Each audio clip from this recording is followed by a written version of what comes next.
Black Women for Beginners by S. Pearl Sharp, illustrated by Beverly Hawkins Hall.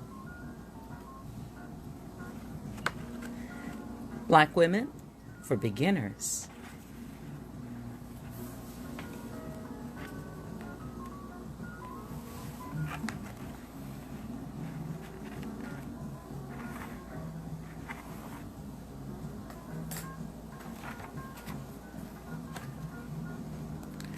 Movers and shakers.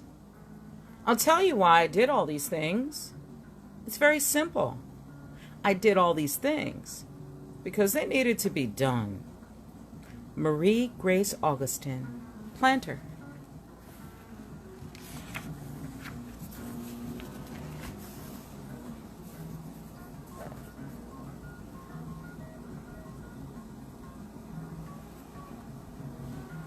A warrior queen who would not war is Hatshepsut, my favorite. Ruler of Egypt's 18th dynasty for 30-some years.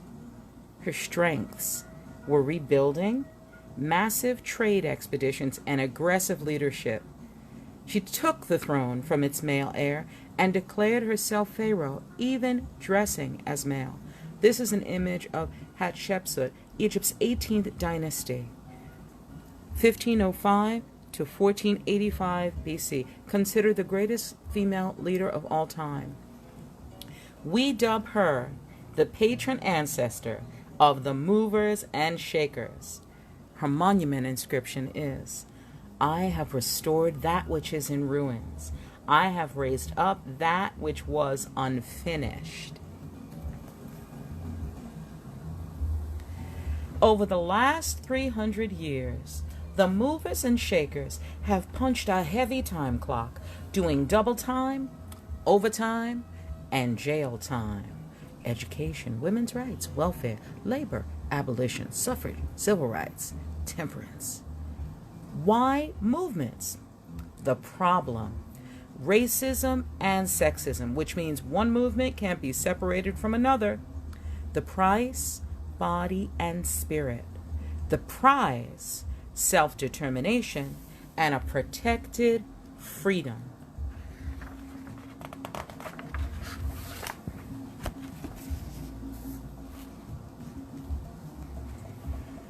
Abolition. After 3 centuries of chattel slavery worldwide, the movement to abolish it finally took hold. Abolition was the major movement of the 19th century. Now, despite his story giving most of the credit to whites, black abolitionists carried equal weight, and black women were popular abolition speakers throughout the Americas and Europe. Maria Stewart's 1832 anti-slavery speech in Boston was considered audacious, as women of that time weren't supposed to speak in public. 1851, Eliza Parker was among those arrested for resisting a slave owner's attempt to reclaim his escaped slaves under the Fugitive Slave Act. The slave owner was killed, and Eliza was put on trial twice before escaping to Canada. Sarah Mapps Douglas, a devout Quaker, and her mother helped found the Philadelphia Female Anti-Slavery Society. The Quakers supported abolition, but kept Sarah in segregated seating at their meetings. In the Virgin Islands, legends credit Anne Helgard, 1790 to 1859, with bringing slavery to a halt through her intimate relationship with the Danish governor. The gap between the end of the slave trade and the end of real slavery was, in some countries, as long as 60 years. Several years after emancipation, slaves from the USA were still being smuggled into Cuba. Going where?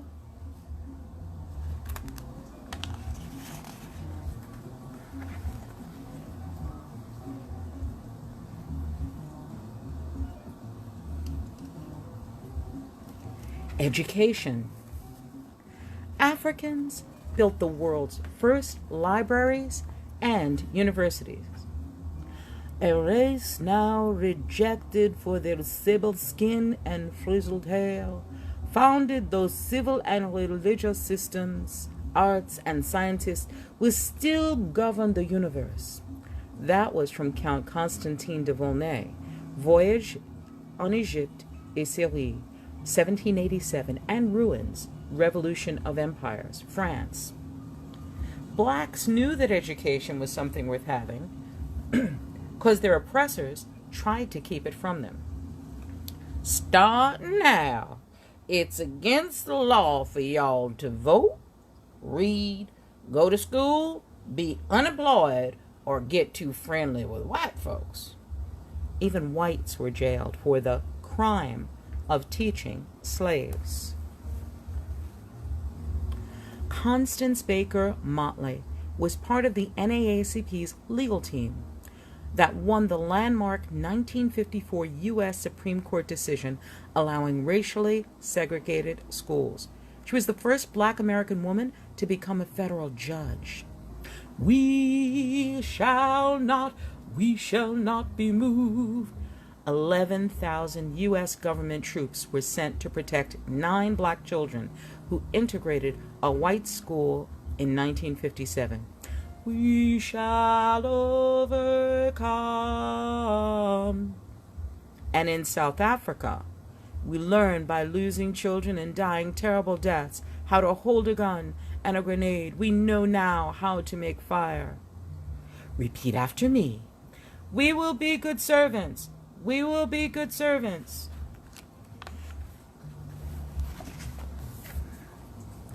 In North America, Mary Jane McLeod Bethune, 1875 to 1955, symbolizes the education is the key philosophy. With $1.50, she opened a small school in Florida and nurtured it into the prestigious Bethune-Cookman College. Today, it boasts some 10,000 alumni. Bethune's bronze statue is featured here. It's in Washington, D.C. Bethune became an advisor on Negro issues to U.S. presidents and was part of the body that formed the United Nations. Thirst for education, knowledge is the prime need of the hour. Bethune's contemporary, Anna Julia Cooper, who was born in 1858 and died in 1964, taught school for 45 years, received her doctorate from Paris's renowned Sorbonne University, and at the age of 66, then opened a university in her home so working blacks could attend college at night. She lived to be 105. Even with this kind of talent on the planet, it took more than 100 years for Spelman College, one of the world's most prestigious schools, for black women to put a black woman at its helm. Dr. Janetta Cole,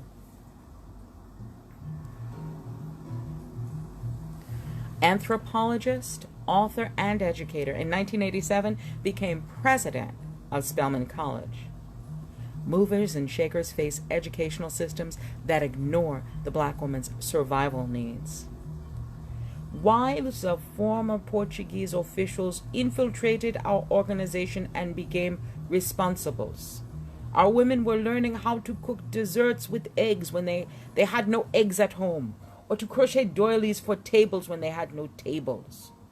Annabella Rodriguez, Organization of Mozambican Women, 1979.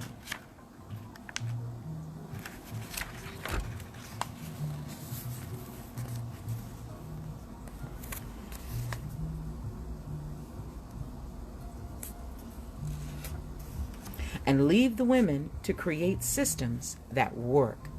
In South Africa's Natal province, a hospital director provides arithmetic and English classes with health care. 112 over 75 equals. Mothers build their own creche, nursery, where they then learn sewing, literacy, and the politics of male virility. That was from a Gabon 1966 literacy campaign. In Jamaica, Amy Bailey wanted to give dignity to domestics. She opened the Homecraft Training Center in 1942 so Jamaican women could learn cooking, catering, morality, and mannerisms. 6,000 people had graduated by the mid-1970s. Liberation movements created their own curriculums.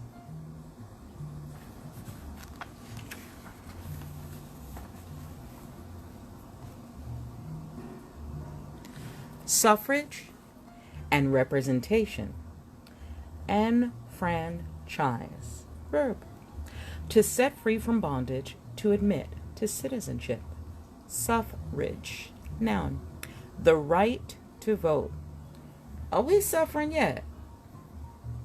The power of the vote is crucial to real self-determination. In South Africa, where black men and women have not been allowed self-determination for more than 300 years, voting is described as something that white people do.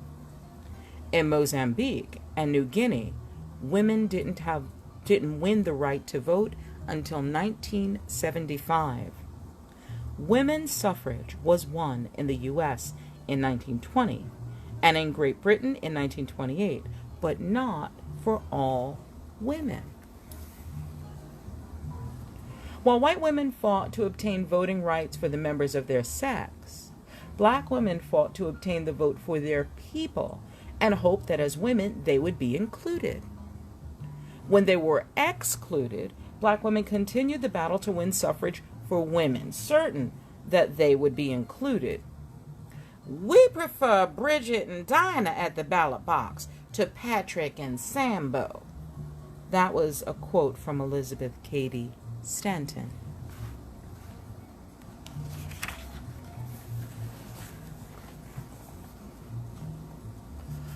No Negro shall be enfranchised while white women are not.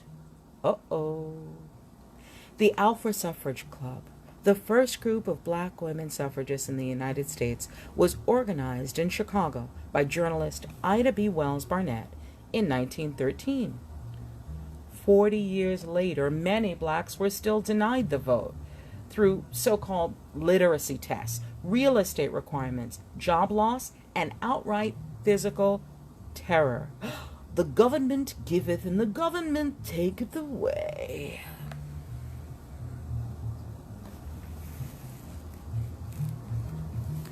Fannie Lou Hamer, a Mississippi, USA sharecropper with a 6th grade education, almost lost her life during years of struggle for black voter registration. She survived and helped unseat an all-white delegation at the 1968 Democratic Convention. Tested, checked. Arrested, check. Fired, check. Fined, check. Evicted, check. Shot, check. Beaten, check. She still wants to register. Oh, it must be dead. Enfranchisement means representation. Representation means the power to change. Once enfranchised, black women moved on the political system with a mission. Working in the system after what is done to your people? Checkmate. Marta Gabre Sadiq was the first woman senator of Ethiopia under Emperor Haile Selassie. Checkmate. Diane Abbott in 1987 became the first black woman elected to Britain's parliament in its 700-year history. Checkmate. Princess Elizabeth Nyabongo, a fashion model, served as Uganda's Minister of Foreign Affairs and an ambassador under Idi Amin. Checkmate. Rosemary Brown, a Jamaican, was the first black woman to hold office in any Canadian parliament. Elected to the legislature of British Columbia in 1972, she was re-elected 3 times. Checkmate. Benedita da Silva, Brazilian congresswoman, helped structure the new Brazilian Constitution adopted in 1988 in response to blacks' demands for equality. Checkmate. Shirley Chisholm, a former nursery school teacher, was the first black U.S. congresswoman, and in 1972, the first black and first woman to seek the presidency with a major political party. My role is more that of a catalyst. By trying to strip off the masks that make people comfortable in the midst of chaos, perhaps I can help get things moving. Shirley Chisholm, Unbought and Unbossed, United States. Welfare.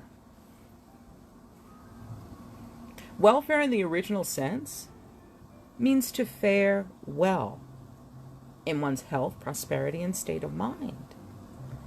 The welfare of a community begins with the welfare of its women. There's a direct correlation between well-faring women and their 1. Access to natural resources, 2. Education level, and 3. Life expectancy rate. In Sierra Leone, in 1985, only 9% of the women were literate, and their life expectancy was only 33.5 years. Today is the birthday of my daughter, Vera Eunice. I can't give her a party, for this would be like trying to grab a hold of the sun with my hands. Today there's nothing to eat. I wanted to invite the children for a mutual suicide, but I resisted. Carolyn Maria de Jesus, Child of the Dark, in Brazil. Women who do not fare well add sawdust to food to make it seem like more, are paid half of what men earn for the same work, have no money for health care, endure economic and sexual exploitation in the government centers designed to help them, are most susceptible to mental disorders, put most of their energy into food gathering, feed their children before themselves, and are most likely to die from starvation. More than 1/2 of the black women in the civilized world do not fare well. Help comes from pooling resources, education, and organizing. Nigeria's First Lady, Miriam Babangida, founded the Better Life program in 1987 to empower rural women. They formed health centers, over 12,000 cooperatives, and at-home businesses that have produced consumer products and significantly increased food production. There ought to be a woman can break down, sit down, break down, sit down, like everybody else calls it quits. TESO, one of Africa's first self-help groups for those with the AIDS virus, was started in Uganda in 1986 by Noreen Kaliba. Biting her lips and lowering her eyes to make sure that there's food on the table. And wouldn't she be surprised if the world was as willing as she's able?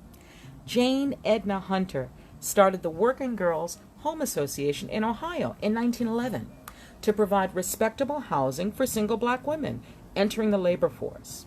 Condemned by some for hindering integration, her efforts grew into the Phyllis Wheatley Association, which still provides low-cost housing and social centers for ladies of color in many large cities. Mum Shirl is a legend in Australia, using her own resources to administer to Aboriginal prisoners and their families until the system became too sophisticated to welcome her grassroots services. And in Suriname, Sophie Redmond, the country's first black woman medical doctor, wrote theatrical plays to raise the consciousness of women and children. Labor. Women demonstrate with the South African Congress of Trade Unions. and women co-founded two of Trinidad's major labor unions, which still exist today.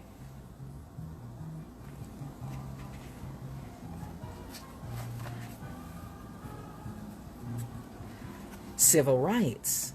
Now what does she want?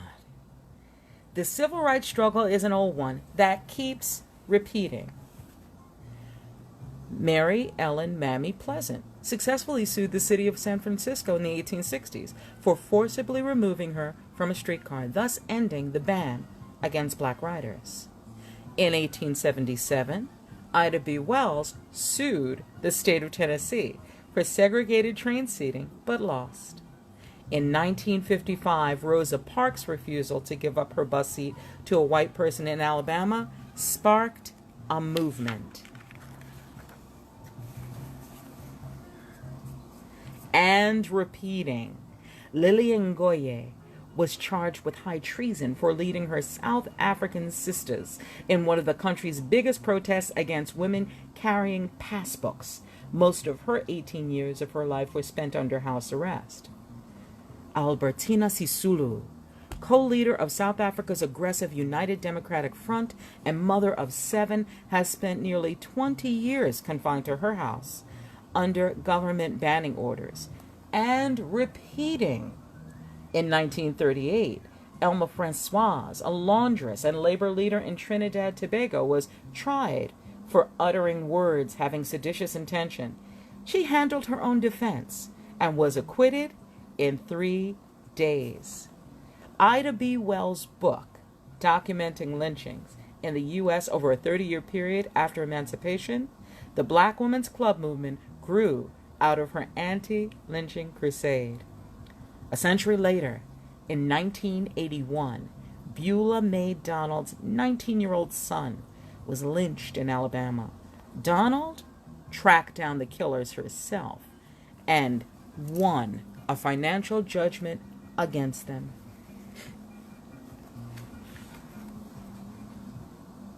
Within each of the struggles has been a second battleground, denied equal rights with her own men. What is wrong in woman's life, in man's cannot be right. Some women aren't allowed to sign documents or make large purchases. Some women are forced into polygamous marriages. Some women are sterilized without consent. Some women are not allowed out of the house. Some women. Most men still don't have the faintest idea what our struggle is about. It isn't just to go into bars or to have 2, 3 husbands, as some men have several wives. We're fighting to have equal power in the management of our affairs. At the moment, we have an equal vote, but we don't have an equal voice. Arcadia Saraiva, 1987, Angola. Sometimes as women only do we weep. We are taught to whisper when we wish to scream assent, when we wish to defy, dance pretty on tiptoe, when we would raise circles of dust before the charge. Gloria Gales, USA. Which is why there had to be a women rights liberation movement. But in a movement designed to eliminate restrictions on women, restrictions have fallen between women. Like women being used in the sociological writings to assume only white Anglo-Saxon women, as in the often used term women and blacks. Racism has been the thorn between white and black women seeking the same political results. White women were also active as abolitionists, but their failure to work with more than a token number of black women foretold the conflicts that would later arise in the women's rights movement. Black women were absent from the first major feminist convention at Seneca Falls, New York, in 1848. Jean Corey Bond, From the Bottom Up. It never hurts to have some backup. So, movers and shakers did a lot of work through the club movement. Their mission was to challenge racism, protect the sisterhood, and elevate the race. In the 1800s, Brazil, Boa Morte, originally an anti-slavery society, is one of the oldest black women's organizations in the Western Hemisphere and still exists. 1832, USA, African American Female Intelligence Society of Boston, a literary circle, sponsored one of the first black woman abolitionist speakers. 1896, USA, the National Association of Colored Women, a merger of clubs founded early by Mary Church Terrell and Josephine Ruffin, focused on race issues and their motto, "Lift as we climb." 1902, Canada. Colored Women's Club of Montreal evolved from a support group for the Boer War victims. 1905, USA. League for the Protection of Colored Women, which merged to become the National Urban League. 1935, Trinidad and Tobago Negro Welfare, Cultural, and Social Association, which created the first labor unions for the government, trade, sailors, and waterfront workers. 1935, USA, the National Council of Negro Women, founded by Mary McLeod Bethune, as an umbrella for many of black women's clubs with a focus on black economic power. And as her voice grew stronger, the club evolved. Priorities intensified. 1945, Mozambique, Women's Wing of Frelimo. It was organized by Josina Machel, engaged in armed combat to win independence. 1950, Brazil, National Council of Black Women, founded by Maria Nascimento. 1954, South Africa, Federation of South African Women. Lillian Ngoyi was its president for 22 years. 1963, Angola, Organización de Mujer Angolana, mobilized support for the independence movement. Since independence, it has worked for women's education, working conditions, and political participation. 1967, Ethiopia, General Union of Eritrean Women, formed in Cairo. In 1970, the Women's Council of SWAPO, which is the Southwest African People's Organization, to enable women to participate in the armed struggle for independence. 1983 in USA, the Black Women's Health Network focuses on improving the health status of women and their communities. Struggle is the friction that holds black people together. Septima Clark, USA. Now, if truth to be told, tell the truth, sweetheart. Some sisters moved and shake to a spastic drummer and became part of the problem instead of the solution. The Tasmanian, Triganini, assisted in the rounding up of her people, thinking they would be better off on the reserves. It led to their extinction. In the early 1800s, several free and wealthy black women in Virginia owned slaves. Stop! As an FBI undercover agent, Julia Brown snitched on black folks during the outrageous anti-communist witch hunts of the 1950s. She was praised by the U.S. Congress for her work. Emily West, also known as the Yellow Rose of Texas. I know that song. Black folks wrote that song. She's the sweetest rose of color a feller ever knew. Her eyes are bright as diamonds. They hush. Miss West, through a romantic liaison, helped the U.S. take the area now called Texas away from Mexico. Another case of the USA snatching land that didn't belong to them. Well, hush my mouth. We already did.